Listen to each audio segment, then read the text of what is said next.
Why electron mobility is greater than hole mobility? The charge carried by electron and hole is same, 1.6022 into 10 power minus 19 coulombs. But as far as mobility is concerned, they are not same.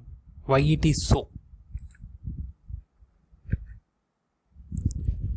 Electron mobility is greater than hole mobility because electron current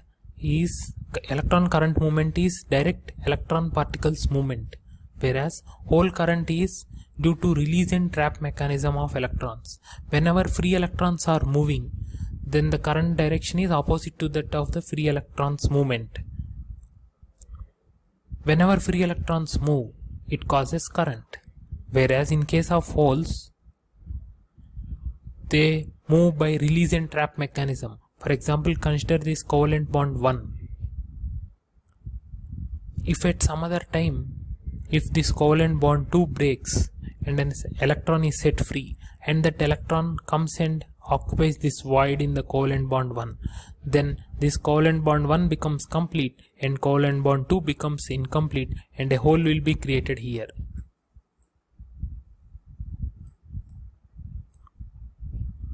This is called as release and trap mechanism. Earlier hole was present here, but now as this covalent bond has broken, the electron which is set free by breaking this covalent bond comes and occupies the void that is present here, so that no hole comes here. So it appears like hole is moving from earlier it was here, now it is moving to this point. So hole movement is not direct, it is through release and trap mechanism of electrons. This is the reason why electron mobility mu n is greater than hole mobility mu p. Also, if you see the conductivity formula NQ mu, sigma is directly proportional to mu, sigma is proportional to mu mobility. Conductivity is proportional to mobility, so electron conductivity is also more when compared to that of the hole conductivity.